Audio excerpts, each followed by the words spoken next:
When it comes to the accounts of mass political purges, assassinations, exiles, or various schemes and conspiracies, typically attributed to power struggles, the actors involved in such events are typically seen in a light of apathy. And although there seems to be little done to support this assumption, we often jump into the boat when it comes to linking the air of paranoia revolving around such events to an assumed state of psychopathy and lack of compassion on the part of the actors. The dehumanization of the oppressive tyrant is a pleasant result of such an assumption, allowing one to draw a fundamental distinction between oneself or one's group with those whose excessive use of violence and manipulation seems to suggest that they only treat and see human life as valuable insofar that it proves valuable as a means to their ends. In essence, such a dehumanization of the heartless tyrant is only possible through accusing the tyrant of another form of dehumanization. However, the problem of such an assumption becomes evident once the air of cruel, cold, and practical professionalism is replaced by frantic, fearful expressions of violence seemingly fueled by guilt and suspicion.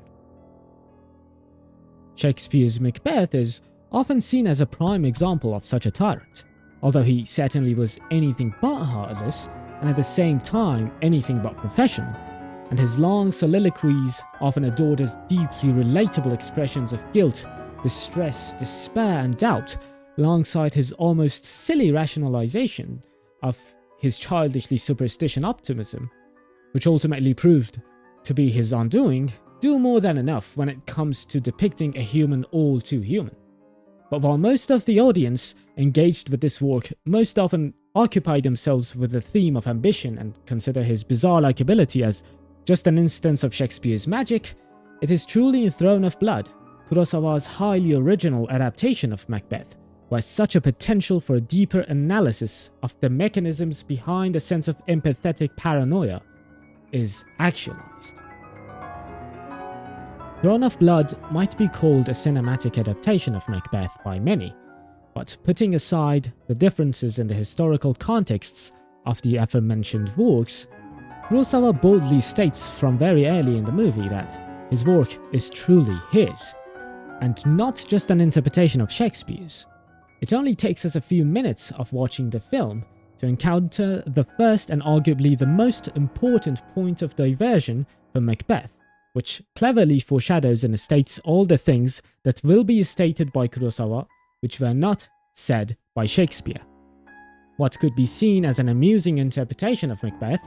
that being the three witches who prophesied Macbeth's rise to kingship being attracted to him because of his hidden desire for the crown,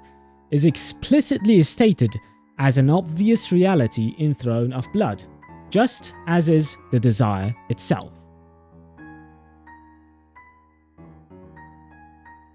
Shortly after the fateful encounter with the Mononoke that divined their futures, and while reflecting upon the bizarre experience as they rest before reporting back to their lord, Washizu, the Macbeth of Kurosawa's work, likens the encounter to a frightening dream as he tries to express his haziness to the Banku of the story who is named Miki, only for him to reply in a solemn, sorrowful yet matter-of-factly tone that men often dream of their desires. The most striking contrast between Kurosawa's world and Shakespeare's, however,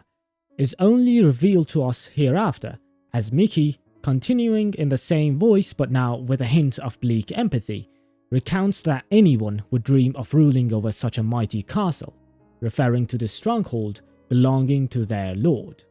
From this simple recollection, we could already get a sense of why the film is not simply named Washizu in the same manner that Shakespeare named his play after his character, but was rather named after the place pursued by many, where many have and will face their downfall.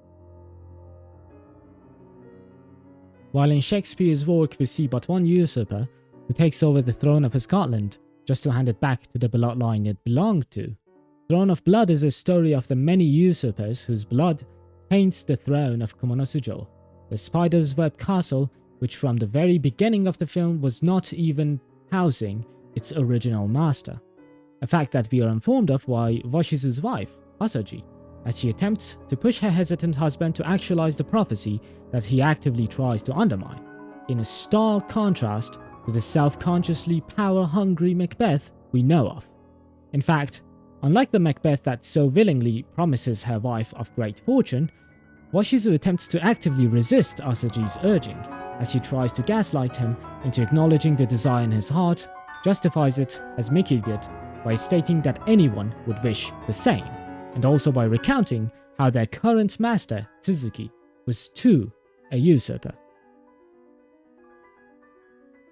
Here, Kurosawa presents us yet another theme prevalent throughout the film, which is most pronouncedly signified by a specific phrase, one that is recapitulated at the very end of the story in a manner that beautifully resembles the introduction, development, and recapitulation of ideas in classical music, especially the sonata form. While arguing with his wife, Washizu's last line of defense seems to be the idea that Tsuzuki's usurpation was justified as he had no other choice to protect his own life.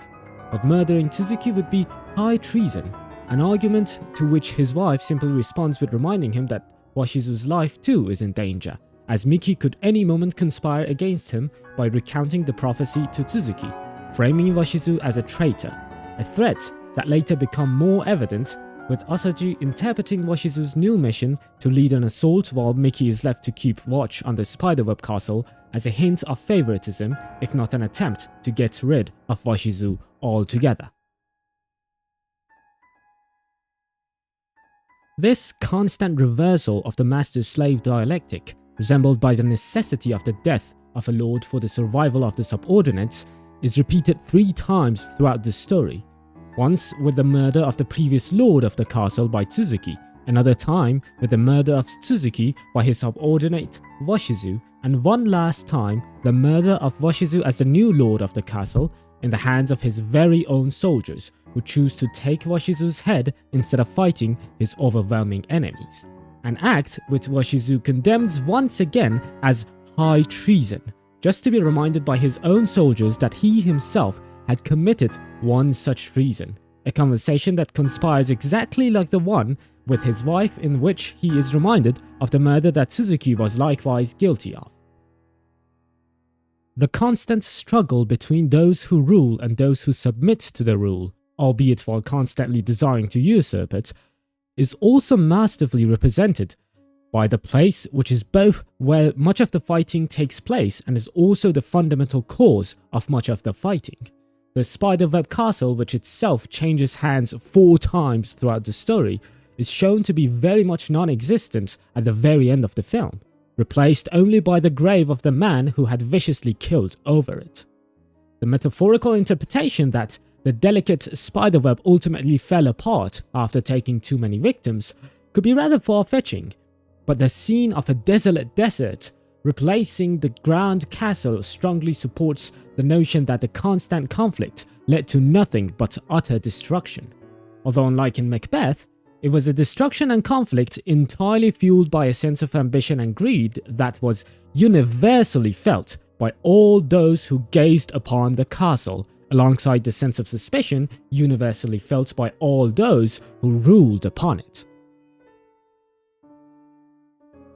Indeed, the fundamental difference between Macbeth and Throne of Blood is the fact that the tragic flaw, or the vice that was exclusive to only a specific tragic villain in Macbeth, is but a universal fact of human existence in Throne of Blood. And it is exactly this fact that perfectly illuminates the mechanism that relates empathetic identification to paranoia in Kurosawa's work. One only needs to act upon a certain desire in order to acknowledge both the existence of the desire within others and the possibility of them likewise acting upon it. Washizu's ambition and his fear of death not only led him to eliminate his master, but it also allowed him to recognize the same ambition, the same fear, and the same desire to kill the master in his subordinates, although this time an intent to kill that was aimed towards him as the new master. Were he a more self-conscious man, he could perhaps recognize the existence of such a murderous urge within himself even before acting upon it, but after actualizing the murderous fantasy himself, he robbed himself of the ability to wholeheartedly dismiss it as just an unrealistic fantasy.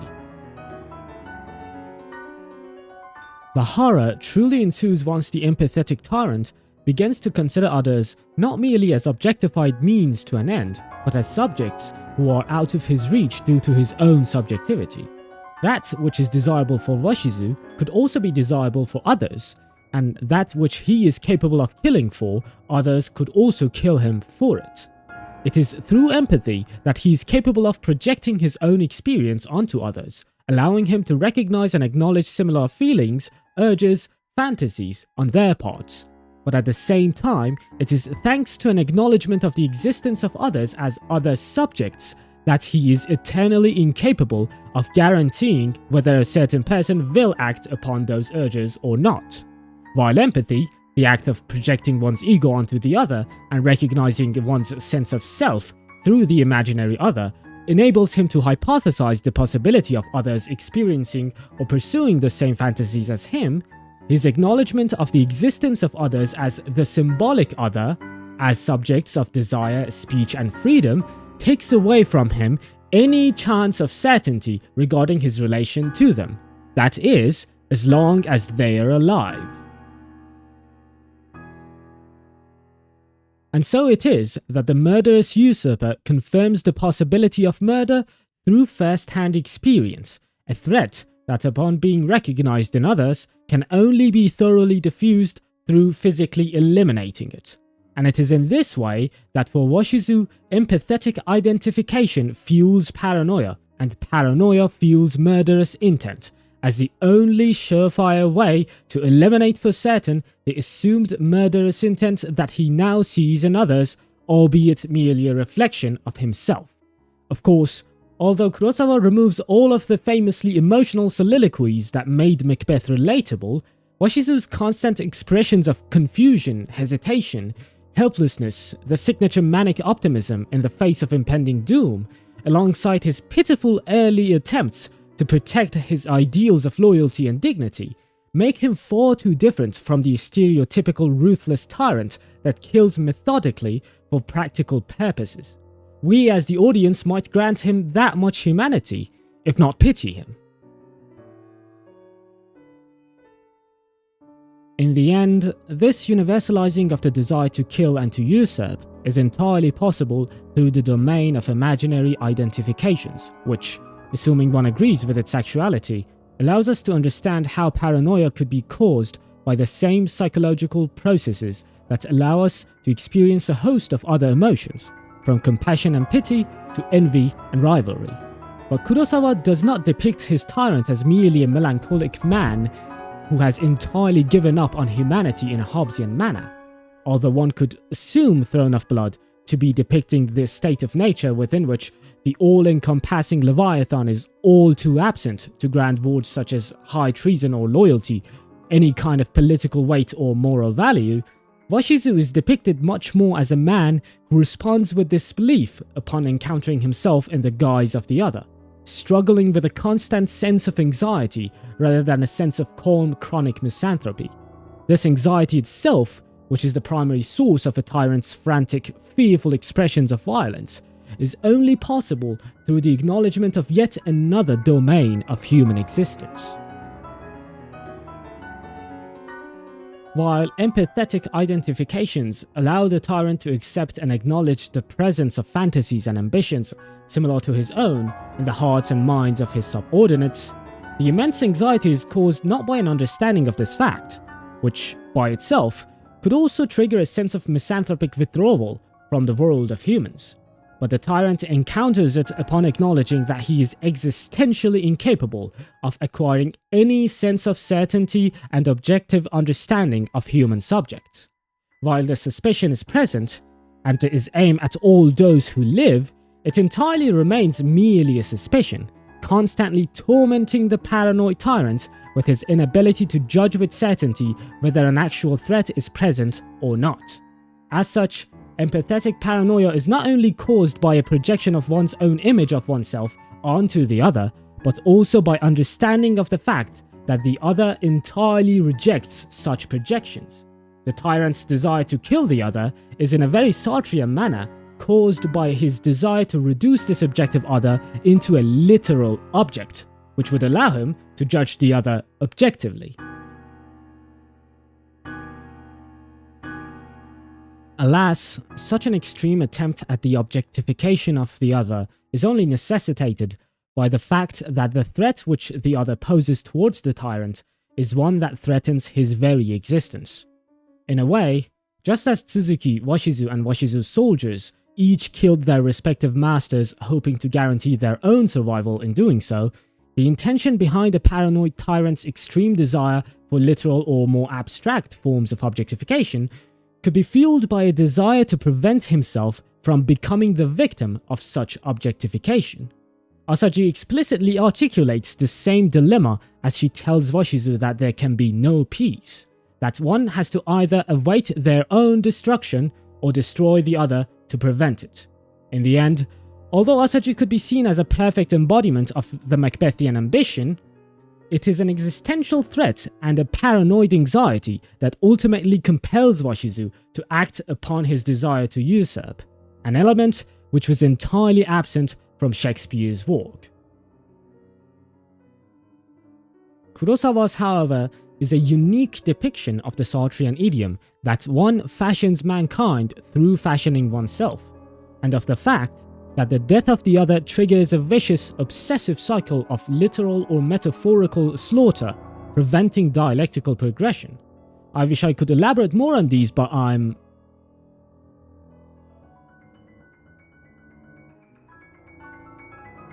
an idiot.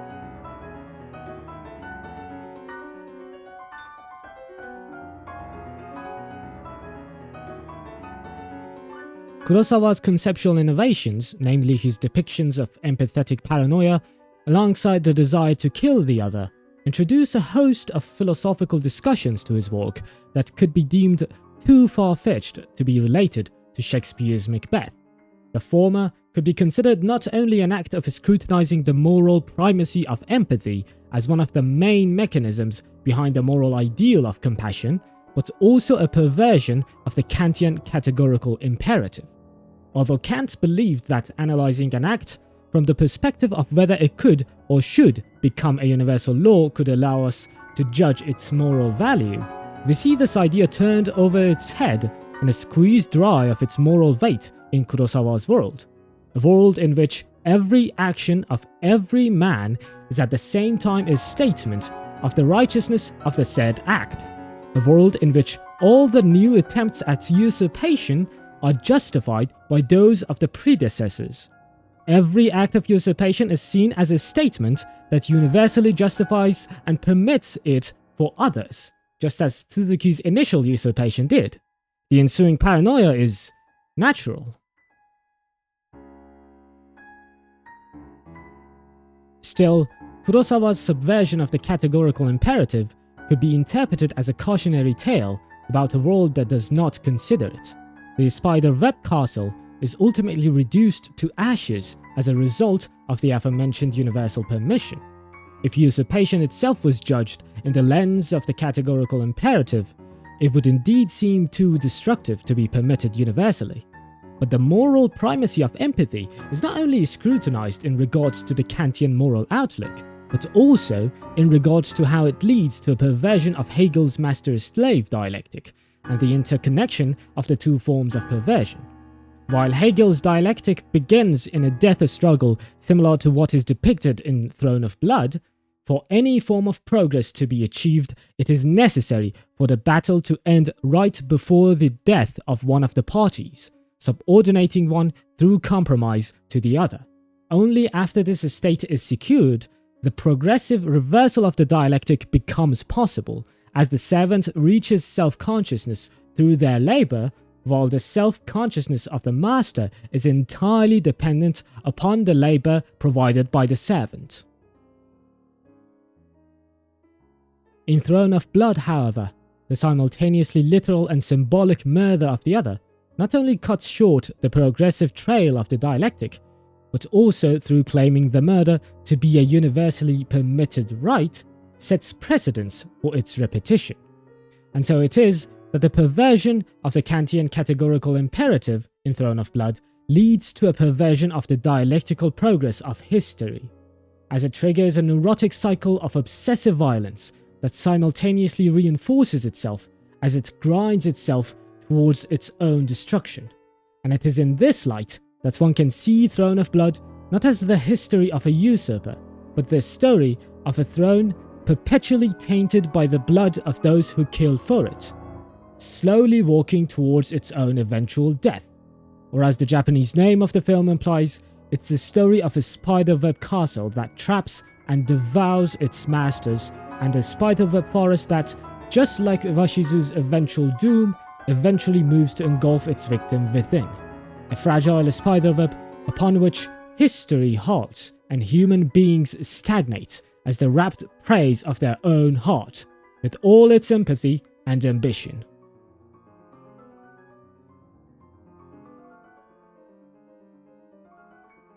So far, we might have established that the dehumanization of tyranny might not necessarily be an accurate depiction of it, but when it comes to such grave matters, there is no such a thing as harmless simple-mindedness. The actual damage of such dehumanization is not only a pleasant detachment from reality, but the fact that it renders us incapable of acknowledging and addressing the inherent tendencies of humanity towards destroying itself.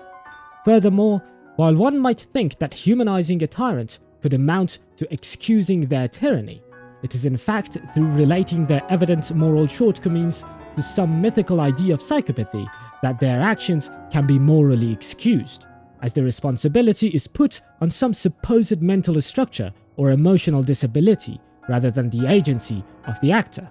After all, the fact that Kurosawa's work explicitly presents itself as a cautionary tale against ambition is itself an acknowledgement of the assumption that any of us could choose to unveil and nurture our tyranny, with our empathetic hearts merely fueling the ensuing paranoia. One does not need to be heartless in order to be monstrous.